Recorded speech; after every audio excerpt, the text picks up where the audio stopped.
En primer lugar, buenos días a todas y a todos los que habéis venido. La verdad es que cuando empezamos no esperábamos que fuese a tener tanto éxito de convocatoria, que haya tanta gente que se haya interesado por una jornada de este tipo y sobre todo la procedencia tan diversa. Aquí hay gente de todo tipo de medios, medios audiovisuales, medios escritos, digitales. Hay muchísimos estudiantes que estáis haciendo másters. Luego tendremos un escrito que nos han mandado desde el máster de Barcelona, las estudiantes de allí. Bueno, eso quiere decir que nos estamos dando cuenta que tenemos ganas de informar bastante mejor de lo que lo estamos haciendo ahora mismo en lo que se refiere a la violencia de género. El propósito de esta jornada es justo ese, o sea, el que tenemos que intentar establecer unas conclusiones. Probablemente por eso es una jornada especial, porque normalmente nos han pasado decálogos o recomendaciones, pero no están consensuadas por quienes nos dedicamos a informar sobre el tema. Para deciros cómo se origina esta jornada, os quería remitirme a noviembre de 2007, hace justo 8 años mataron a una mujer que acudió a un programa de televisión. Su agresor en ese momento le pidió que volvieran, pocos días después la asesinaba y eso produjo bastante conmoción. En ese momento yo trabajaba en el Diario Público y nos encargaron a 2 compañeras hacer esa información. Yo estaba en Cultura y Comunicación, que suelen venir asociadas, y ella estaba en Sociedad. Cuando empezamos a hacer la noticia, yo empecé a buscar expertas en comunicación y ahí fue como descubrí a Pilar López Díez, que bueno, es el alma de esta jornada, y iba dándome recomendaciones, me remitió a un decálogo que había en Radio Televisión Española y entonces me iba explicando cosas tan sencillas como nunca hablar con los vecinos y las vecinas, no dar el nombre de la víctima, y mientras tanto mi compañera, tan ingenua como yo en ese momento, me iba diciendo: oye, vamos muy bien, Magda, que ya tenemos a un vecino que nos lo está contando todo. Yo al teléfono, ya tenemos no sé qué. Y yo veía que todo era una contradicción, o sea, que lo estábamos haciendo muy mal. En ese momento decidimos hacer un decálogo de obligado cumplimiento para la redacción. Aquí nuestra compañera Ana Flotats, del Diario Público de Sociedad, nos explicará cómo lo están aplicando y las dificultades para hacerlo. Pero, bueno, quisimos empezar a hacer las cosas un poco mejor. Ahora trabajo en una revista, en La Marea, en la que tenemos muy pocos medios, muy pocos recursos y nos damos cuenta de que otra vez estamos haciendo algo mal o probablemente no tan bien como deberíamos. Podemos hacer en una revista mensual que tenemos programas, o sea, reportajes en profundidad, pero no informamos sobre los asesinatos de mujeres diarios y no sabemos cómo deberíamos hacerlo en un medio digital, donde hay unos requerimientos que son completamente distintos, ¿no? En ese sentido, esas son un poco las conclusiones que queremos sacar hoy. En primer lugar, van a hablar nuestros compañeros de los medios. Voy muy acelerada porque como hay que dar el máximo de palabras, vamos a ser muy firmes con el tiempo, no rígidos, pero sí muy estrictos. Las intervenciones, la fila cero de periodistas que están trabajando con la materia y para representar por ejemplo, en la mesa tenemos un diario en escrito, Rafa Álvarez del Mundo, periodista de Sociedad y también digital, Forzoso. Tenemos a Ana, como os decía, y tenemos a Marisa, espera, Lourido, que si no me equivoco. Mariola, perdón, anda que voy bien. Por eso preguntaba yo por Marisa y nadie me decía. Vale, Mariola Lourido, de la cadena SER, que nos van a explicar sus problemas diarios con este tipo de información.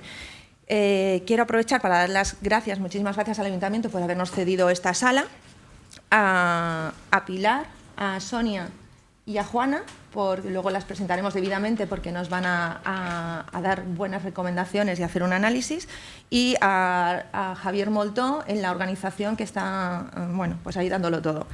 En primer lugar empezamos con los periodistas, vamos a hablar durante 5 minutos. Si quieres empieza Ana Flotats, que es la representante del único medio con un decálogo de obligado cumplimiento. Gracias.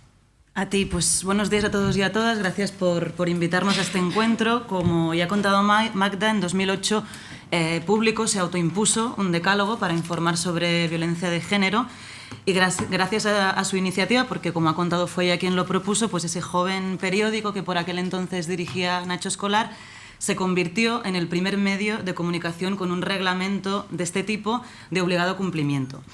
Ahora, 7 años después, en Público.es mantenemos vigente ese compromiso, aunque, como comentaba Magda, el cambio de formato y de estructura en la redacción nos plantea a veces algunas dificultades, bastantes dificultades para cumplirlo. Y para eso estamos aquí, para ponerlas en común entre todos y buscar soluciones. Yo os voy a intentar explicar qué problemas, con qué obstáculos nos encontramos a la hora de informar sobre violencia de género, utilizando como guía los puntos del decálogo. El primero aborda lo principal, que es cómo calificar la violencia. Y cito textualmente, usaremos términos como violencia de género, machista, sexista, masculina contra las mujeres por este orden.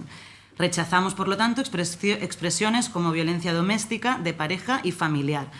Creo que este punto está bastante interiorizado, aunque teniendo en cuenta que en España pues, más de 800 mujeres han muerto a manos de sus parejas y exparejas en algo más de 10 años y que la OMS ya ha calificado la violencia sexista y machista como una epidemia, a menudo nos planteamos la posibilidad de incluir en este listado de violencias la expresión terrorismo machista. Lo dejo encima de la mesa. El punto 2, la violencia de género no es un suceso, sino un problema social. Por ello, no le daremos este tratamiento, no publicaremos fotos ni detalles morbosos. En este punto expongo el primer problema que tenemos. En público, informamos de las muertes por violencia de género basándonos en el teletipo de una agencia, aunque aplicando el decálogo y haciendo los cambios que consideramos necesarios.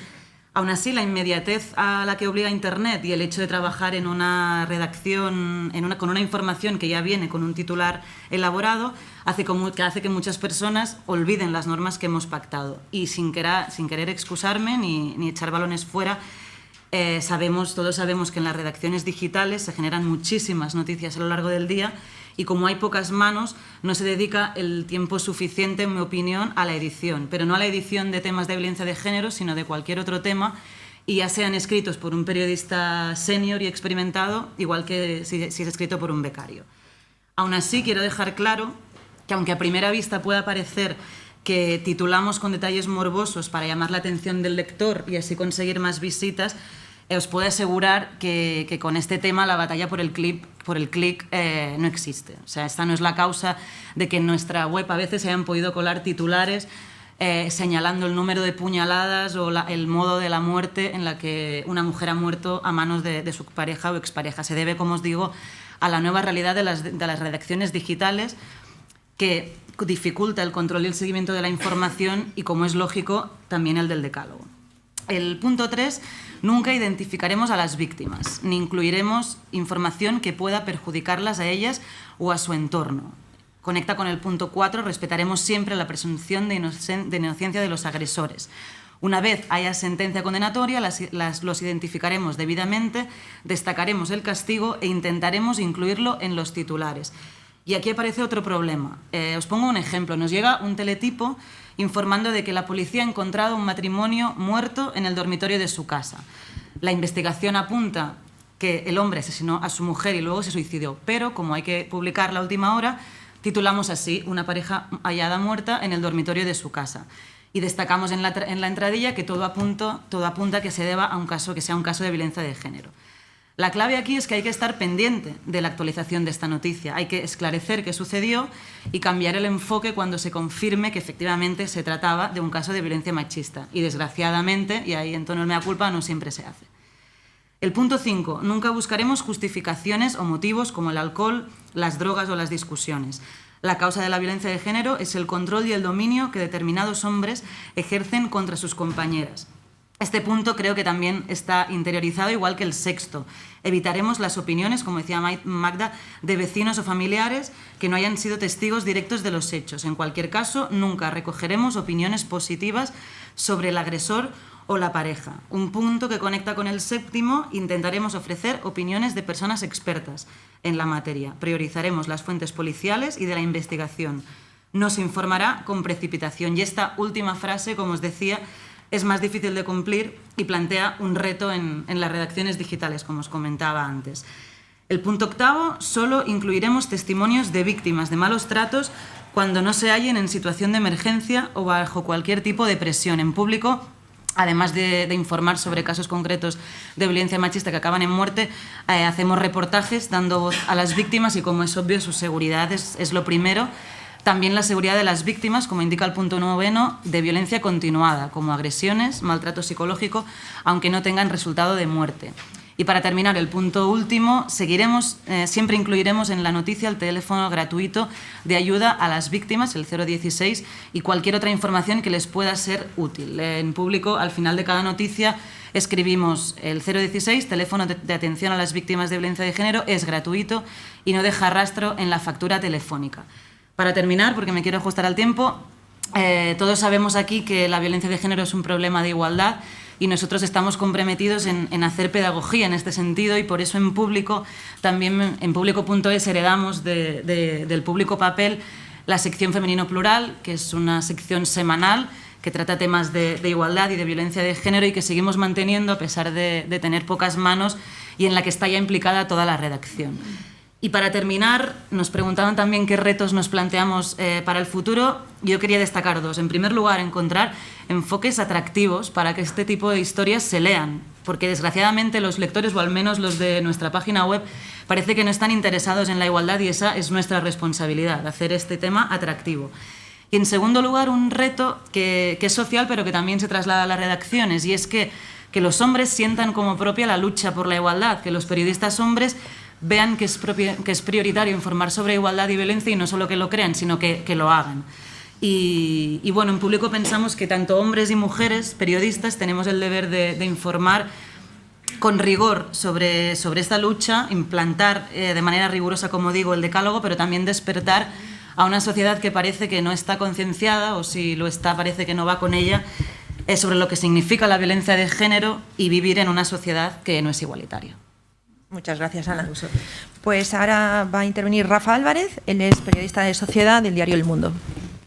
Lo primero que quiero decir es que por la experiencia que yo tengo y lo que yo hago en el periódico, bueno, lo que hacemos en el periódico y lo que hacen todos los periódicos, es que la violencia machista es muy difícil, muy raro que se presente en España, en los medios de comunicación españoles, como una violación de los derechos humanos. Y esto es una definición que no pertenece a ningún colectivo feminazi, ni nada por el estilo, sino un organismo tan feminazi, lo digo con toda la ironía del mundo, por favor, estamos orgullosísimos de ser feminazis, un organismo tan sospechoso como Naciones Unidas, violación de los derechos humanos. Y tampoco se presenta como terrorismo. Solo en los últimos 10 años, creo que lo decía mi compañera de Público, el terrorismo machista ha asesinado a más mujeres que ETA en 50 años. Y en cambio no hay una estructuración de la información sobre violencia machista como terrorismo ni como violación de los derechos humanos. Y es muy importante porque diversos estudios, hay expertas aquí que seguramente después lo sabrán mejor que yo. Lo que los medios de comunicación transmiten como violencia contra las mujeres es lo que se concibe en el imaginario colectivo como tal. Es decir, la gente sabe de la violencia machista por lo que nosotros les contamos y nosotras les contamos. Por eso es tan importante, ¿no? La ley de 2004, bajo mi punto de vista, una ley fundamental y muy positiva en muchos aspectos, fue un tsunami informativo para bien, que ahora me extenderé un poquitín más sobre ella, pero lo que quiero decir es que tiene muchas cosas positivas, y tuvo una, creo que quizá no completa, que es que ha hecho que nos circunscribamos los periodistas a la violencia de género solo en el ámbito de la pareja o la expareja, cuando hay muchas otras violencias machistas y de género que apenas se tratan en los medios de comunicación. Hay un riesgo, yo empiezo a ver un riesgo, y es que la información sobre violencia terrorista de género, sobre violencia de género, empieza a no interesar masivamente en los medios, al menos en los medios digitales, que es los que nos dan la oportunidad de obtener una respuesta de qué es lo que está interesando.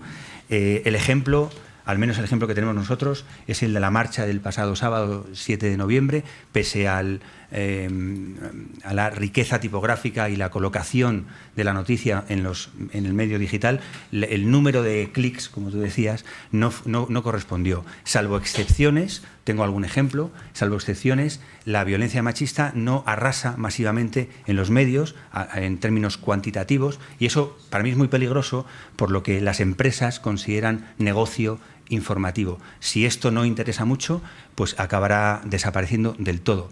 Ejemplos, al contrario, son casos excepcionales. Este verano hicimos una noticia sobre un suicidio de Sara, una mujer que acabó suicidándose en Palma de Mallorca después de 2 años de absoluto calvario de su acosador y de su maltratador, y también calvario judicial. Esa noticia sí estuvo presente como la más leída durante casi 48 horas, pero son en general noticias ejemplos bastante extraños. Creo que ese riesgo de que no venda y vaya desapareciendo, empieza a existir y me preocupa. Breve análisis de que creo que es lo que ha pasado últimamente. Yo creo que hay dos caminos que están perjudicando últimamente a la presencia de la violencia machista en los medios del tratamiento óptimo de la violencia machista en los medios de comunicación. Uno es frente a lo que supuso la ley de 2004 de violencia de género, aquel, como decía antes, tsunami informativo, aquella presencia en la agenda política de la violencia de género que provocó, que fue filtrando un conocimiento para los que no sabíamos y que además colocó en el terreno político un terrorismo como este, pues hizo, yo creo que hubiera unos años de esplendor periodístico, permitidme la expresión, que están empezando a bajar, ¿no? Hoy creo que la violencia de género, mediáticamente hablando, está desapareciendo, está perdiendo mucho protagonismo y tiene mucho que ver en la desaparición también de la agenda política del gobierno y de algunos gobiernos que están empezando a ocultar una violencia que tiene que estar mucho más arriba, ¿no? Ya no hay campañas de sensibilización como las había, la presencia de los líderes políticos y de los líderes del gobierno, la delegación del gobierno por la violencia de género, el ministro de Sanidad, Servicios Sociales e Igualdad, la desaparición del Ministerio de Igualdad como tal en la segunda etapa de la legislatura de Zapatero. Es decir, hay una serie de cosas que han empezado, yo creo, a bajar la importancia política. Yo me preguntaría, ¿dónde están las tarjetas rojas? ¿Las habéis vuelto a ver? ¿Os acordáis? Aquella campaña que implicó a muchísima gente de la sociedad y ha desaparecido. Fue una campaña que partió del Estado. Eso ha desaparecido. Y el otro gran camino que creo que está perjudicando es la precarización laboral de los medios. Se han ido muchos periodistas veteranos de los medios de comunicación por culpa de la crisis y han sido sustituidos por gente nueva en el periodismo y en el sueldo. Es decir, hay una becarización del periodismo y que se ha juntado a la explosión de los medios digitales. Esa becarización, esa gente nueva que trata de sacar la cabeza como sea, con mal pagada, no tiene ninguna especialización y los medios digitales están siendo muy importantes en la información. Al dejar de haber una especialización, la información sobre violencia machista pega un bajón en lo que debería ser óptimo. Esos dos caminos creo que se están juntando para que el tratamiento no sea el que llegó a ser durante algunos años. Rápidamente, ¿con qué me encuentro yo? Me encuentro en mi medio de comunicación y en lo que veo, con dos hechos fundamentales: el desconocimiento y la oposición ideológica. Solo por hablaros de la última semana, tenemos la suerte o la mala suerte de hacer esta jornada 9 días después de la gran manifestación contra las violencias machistas, que se ha saldado, no la manifestación, en el tiempo, con 7 crímenes machistas con 8 víctimas mortales. Ahora hablaré rápidamente de esa matización. Solo en esta semana yo he tenido que hablar con los compañeros de Digital para decir que una noticia no debía llevar el cintillo de violencia doméstica, como se puso durante unas horas, que otra noticia que se mezcló un asesinato machista con un asesinato de un hombre que había matado a su expareja masculina en no sé dónde. Durante unas horas en la web nuestra aparecieron correlacionados ambas noticias, ¿no? Tuve que decir que una cosa es violencia de género y la otra cosa es violencia doméstica, o que lo llamen como quieran, pero que no se pueden mezclar. Hubo un titular durante unas horas que en el asesinato de Sanlúcar la Mayor de Sevilla justificó de alguna manera la acción del asesino porque estaba en tratamiento psicológico. Eso sería impensable con un terrorista de ETA, absolutamente impensable, sería un escándalo. Y luego la oposición ideológica. Supongo que saldrá en esta mesa, así que me adelanto. Artículos como el de Arcadi Espada, que se publicó el otro día en mi periódico, me parece que hacen muy poco bien a toda esta lucha nuestra, ¿no? Creo que tengo que ir muy deprisa, sé que me estás... Medio minuto. Propongo rápidamente. Propongo cursos de especialización para los periodistas. Les vendría muy bien a los medios de comunicación que sus directores visitasen algunos centros donde sobreviven y donde se recuperan las víctimas. Eso haría cambiar mucho las cosas. Contextualización, siempre. Conectar una noticia con los demás, de contar que el asesino, el hombre que ha acabado con la vida de su pareja o expareja, tiene conductas similares que lo relacionan con otros como él. Es decir, que no demuestra que no es una violencia personal, sino una violencia estructural. publicar, como hacen los compañeros de Público, siempre el 016, y me voy más allá, si es posible, de alguna manera, aconsejar a la mujer no que denuncie, porque sí, como se dice insistentemente en los mensajes machaconamente del gobierno, mujer denuncia, mujer denuncia. Mujer denuncia si estás bien asesorada para ello. Si no, vas a vivir un calvario judicial. Y eso nosotros, los que sabemos cómo funciona esto, debemos contarlo. Y dar información de servicio, asociaciones feministas que tienen centros de rehabilitación públicos para las víctimas. Colocar cintillos de violencia de género, en informaciones sobre prostitución o sobre acoso sexual. Estoy esperando todavía que la información que se dio el otro día sobre el alto cargo, el número 2, que fue el número 2 de Canal Nou, que fue a juicio por acosar sexualmente a 3 compañeras periodistas, se trate como violencia de género. Si eso no es violencia de género, ¿qué es violencia de género? Y especificar que cuando hablamos y publicamos asesinatos, estamos hablando de violencia de género con resultado mortal, porque la violencia de género es mucho más que los asesinatos que cubrimos diariamente. Tenía algunas cosas más, pero déjame solo lanzar una pregunta para el debate. ¿Hay que hablar, hay que publicar, hay que entrevistar a los maltratadores? Nada, muchas gracias. Muchas gracias. El turno de Mariola Lourido, de la cadena SER. Bueno, yo soy la tercera y corro el riesgo de repetirme, pero bueno, lo voy a intentar. Buenos días a todas y muchísimas gracias, Magda, por haber organizado y haberme invitado a esta jornada que creo que es interesante y necesaria, porque es verdad, los medios que fuimos fundamentales y determinantes hace más de una década en sacar la violencia de género de las paredes de la casa y en la lucha contra la violencia y en poner en marcha medidas, pues sí que nos hemos estancado y necesitamos renovar ese compromiso, estamos obligadas a ello y, ante todo, nuestro deber es ser muy críticos con los poderes públicos, no aceptar ni uno de los recortes y estar siempre vigilantes en el déficit de la atención a las víctimas, la protección y la prevención, ¿no? Que era, como decía Álvarez, Rafa ha desaparecido. Voy a exponer 3 ideas muy sencillas, los obstáculos diarios, cómo estamos informando y qué hay que cambiar en el tratamiento informativo. Las trabas y los fallos que cometemos diariamente, bueno, pues seguimos titulando: una mujer muere en Tarragona al precipitarse desde un 3er piso, una mujer muere apuñalada en Marchena, no se titula con la mujer asesinada, una mujer ha sido asesinada. Sin embargo, pues no tenemos ese recelo si hay otro tipo de delitos o de crímenes, ¿no?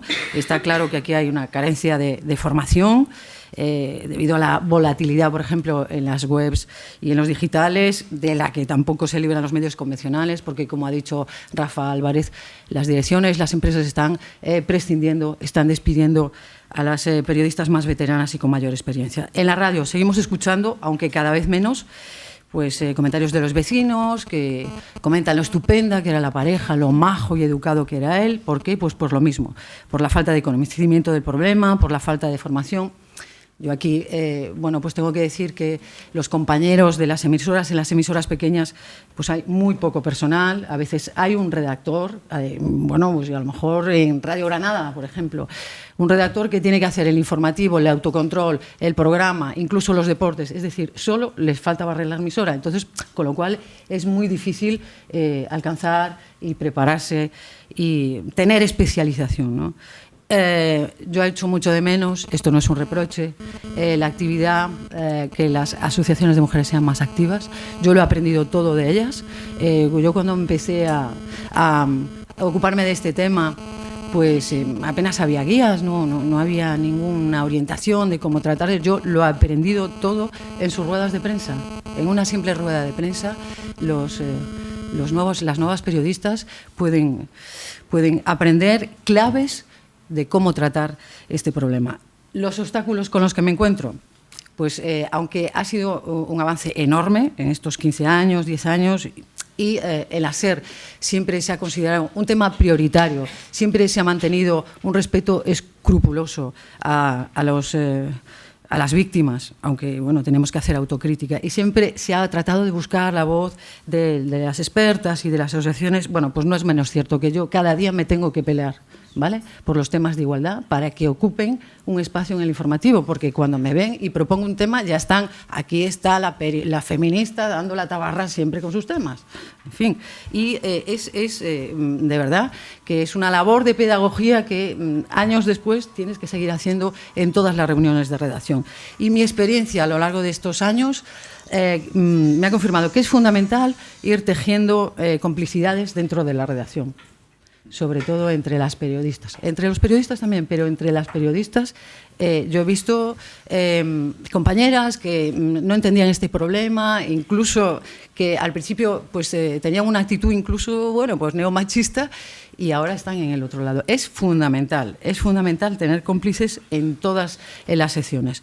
¿Cómo informamos ahora mismo de la violencia? Pues lo decía Álvarez, se ha convertido en números, las víctimas se han convertido en números, en una estadística, un goteo de crímenes que corre el riesgo de convertirse en una rutina, y lo decía Rafa también, el problema es que al Gobierno no le interesa, a Rajoy no le interesa este tema. Ahora el ministro ni siquiera ya saca el comunicado, simplemente pone un tuit y punto, aunque haya 7 muertas, ¿vale?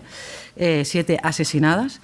Además han neutralizado órganos importantísimos como el Observatorio contra la Violencia de Género del Poder Judicial o incluso también la Fiscalía Especial. Echamos mucho de menos también a Soledad Cazorla. Hace unos días Carles Francino, después del último asesinato, de uno de los últimos asesinatos, se plantó ante mí y me dijo: Mariola, yo no puedo más, tengo que hacer algo. Ha abierto una sección en La Ventana que se llama Vidas Robadas, que pretende ser un homenaje a las víctimas. Sí, se da nombres y apellidos, pero se trata de visibilizar pues la pérdida de esa mujer, no solo para su familia, sino también para la sociedad. Es decir, a qué se dedicaba, cuántos hijos tenía, cómo era su relación, la importancia de esa mujer, lo que hemos perdido. Y además he comprobado que esa sección está sirviendo, muy importante, para analizar todos los fallos en el sistema, si es que los ha habido. Muy importante, porque claro, las redactoras a veces pues estamos limitadas a los 40 segundos de la noticia, ¿vale? Y simplemente, vamos a ver, ¿hacia dónde debemos ir? Bueno, aquí voy a ser muy polémica. Yo llevo dándole vueltas mucho tiempo. Creo que deberíamos poner el foco en el agresor, ¿vale? Los maltratadores, los asesinos son invisibles. En los últimos, ¿a quién recordamos? Pues a Bretón, al asesino de Pontevedra, que se cargó a sus 2 hijas, y a otro yo porque soy gallega y me interesó, a otro el que mató a su mujer en el hospital. Tenemos que sacar las fotos de ellos, tenemos que dar los nombres y los apellidos. No pueden seguir invisibles para generar un rechazo social. Tenemos que verle la cara. ¿Por qué no? Ya sé que nuestro Estado es muy garantista, ¿vale? Y que mientras uno no se demuestre lo contrario es inocente, pero no, la mayoría son confesos. Después, hay que incidir muchísimo en la educación, repetirlo, que no se está haciendo nada en la raíz, para atajar el problema en la raíz, a través de la raíz, que es la educación. Y luego deberíamos insistir también en lo que decía también Rafa, que la mujer tiene que rearmarse, tiene que recibir acompañamiento y atención psicológica para poder renunciar. Y nada más. Yo no puedo aportar nada más, simplemente que yo creo que tenemos que reivindicar el feminismo como una forma de vida también a la hora de ponernos delante del ordenador, delante del micrófono de una cámara. El otro día comentando con Marisa Soleto, buscando una explicación al repunte de los asesinatos de mujeres después de la multitudinaria manifestación. Marisa lo voy a decir porque creo que fue un acierto lo que me dijo. Decía Marisa que sí, los maltratadores, los asesinos, son una organización criminal, terrorista, que actúan a las órdenes del patriarcado, aunque no se llamen por teléfono, para acordar cómo actúan y cuándo actúan. Nada más. Muchas gracias. Ya en teoría deberíamos empezar con el otro bloque. Entonces vamos a dedicar unas palabras a la fila cero de periodistas. Por favor, 45 segundos y para aportar ideas nuevas, porque después tenemos 2 espacios más para el debate, o sea que no se va a quedar nada en el tintero. Quien quiera hablar, sé que, por ejemplo, Montse Bosch. Vale, pues presentaros y empieza tú misma, hacemos así la vuelta, ¿vale? Empieza tú, vamos dando la vuelta. Soy Marta Pastor de Radio Nacional, directora del programa Ellas Pueden. para que me ubiquéis. Muy brevemente.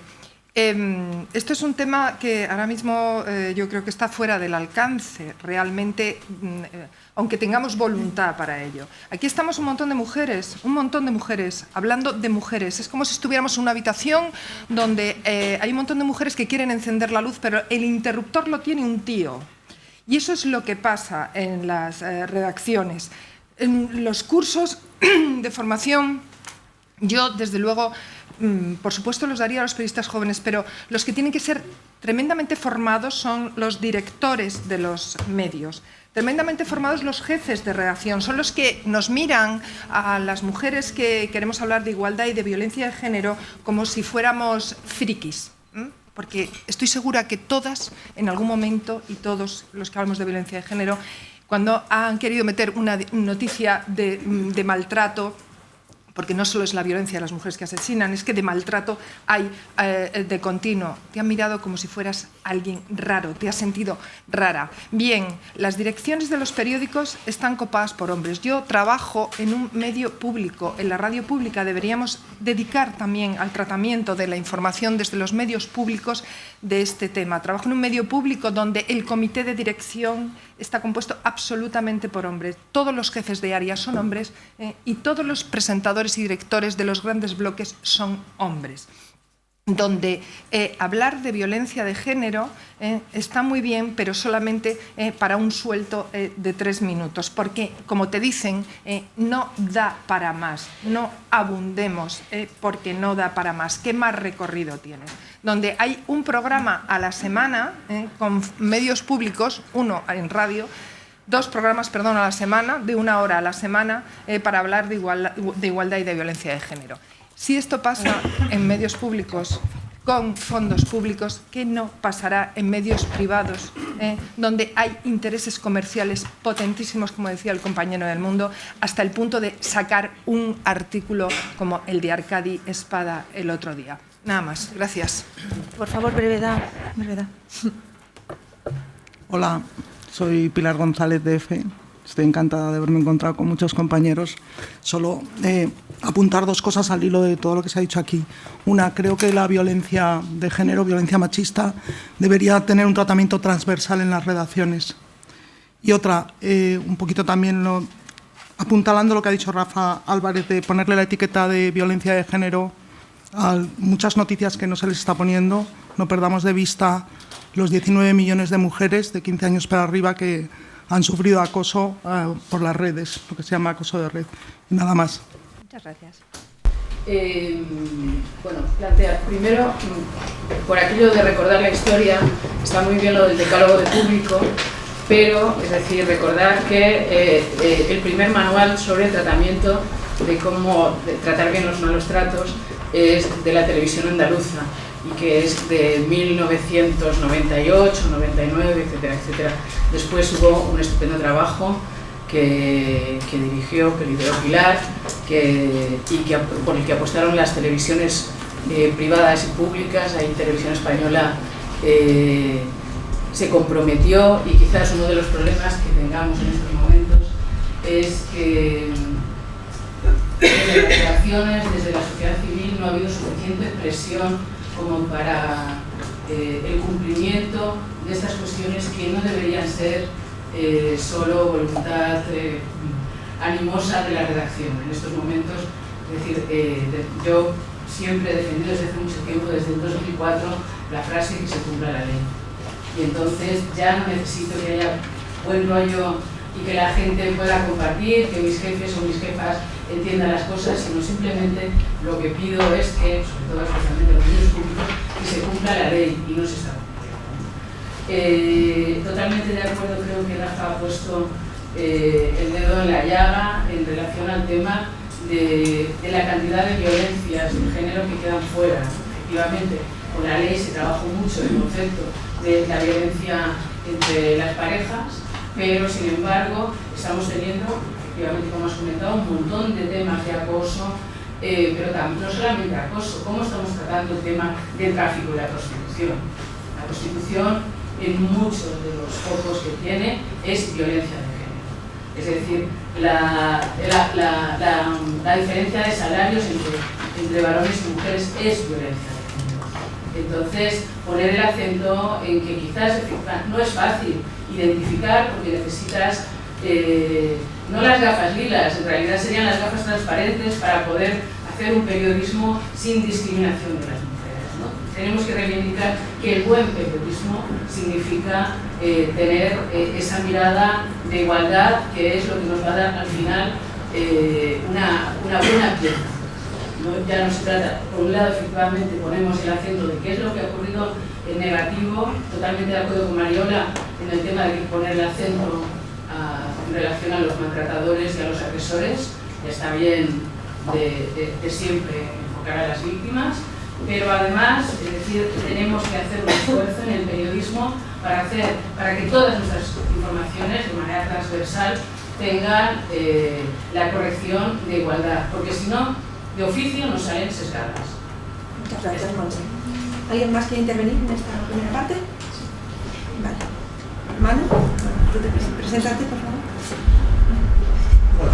Bueno, soy Manu Mediavilla y se han dicho todo cosas muy interesantes, y por añadir algo, por poner el énfasis en algo, yo creo que los decálogos ya no bastan, ni las buenas intenciones, y creo que la batalla y a medio y largo plazo tiene que ser educativa tanto para crear conciencia social desde las escuelas con lo que se llamó Educación para la Ciudadanía, como en el capítulo del periodismo desde las universidades. Yo no sé si en las facultades hay algún interés o alguna asignatura o algún taller donde se traten estos temas, que me temo que no, que se tratarán muchas cosas técnicas, tecnológicas y tal, pero por ejemplo el tema de la igualdad pasa desapercibido, y ahí habría que dar la batalla. Y en las redacciones, por supuesto que sí, y mucho más en unas redacciones rejuvenecidas donde la gente veterana y concienciada que cubría temas sociales ha ido saliendo, y entonces por tanto esos temas se han ido quedando aparcados,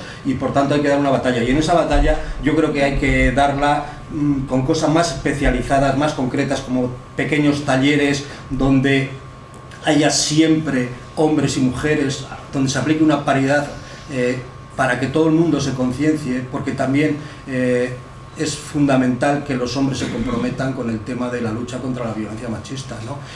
Y no solo con esa gran violencia de los asesinatos y los crímenes machistas, sino con esos micromachismos que se van colando en montones de informaciones a diario, mucho más en los medios audiovisuales, pero también en los digitales, por esa premura, por esa aceleración que llevamos, y por esa búsqueda de que no digo del clic, pero sí de la tendencia en Twitter o de lo que sea, ¿no? Que yo creo que hay que apostar por la educación, porque solo eso lo ha costado. Y otra cosa, y es que hay que poner el énfasis en que hay una legislación y unos recursos que están funcionando solo a medias, pero hay que destacar lo que funcione y criticar lo que no funcione para que funcione, porque es una obligación que funcione.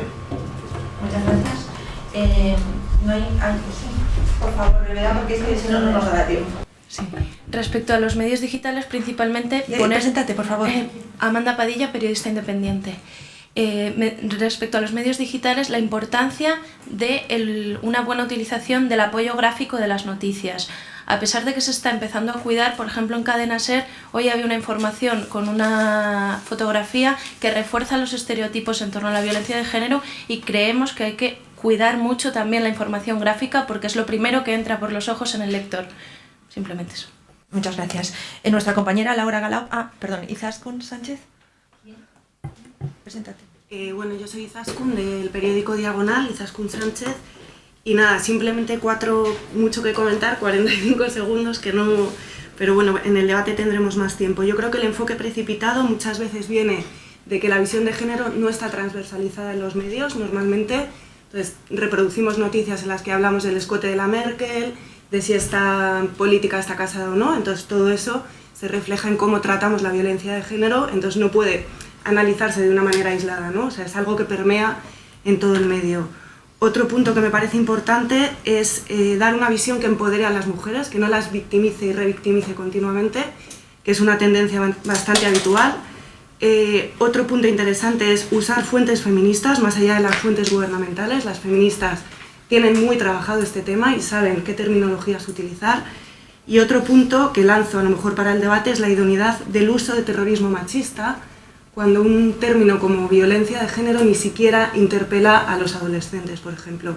Entonces, si realmente el uso de un término así no desempodera y desmoviliza más que el usar un término como violencia de género, que ahora está empezando a tener calado en la sociedad. Muchas gracias, Izaskun. La compañera Laura Galao está tomando nota, después haremos un resumen de todas las ideas para tenerlas. Marisa, pero lo digo porque después... Una en relación de lo... Preséntate. Soy Marisa Soleto, soy directora de Fundación Mujeres, y escribo en algún sitio y colaboro con algún medio de comunicación. Dos cosas. Una, la actividad informativa de las organizaciones y las referencias de feministas, ¿no? Estoy completamente de acuerdo y os puedo asegurar que las organizaciones hacen grandes esfuerzos. Ahora, os digo también, de cada 10 llamadas que recibimos en Fundación Mujeres de apoyo a medios de comunicación, 8 son para que busquemos a una señora haciendo el pino que además cobre menos que su compañero y si la han pegado mejor.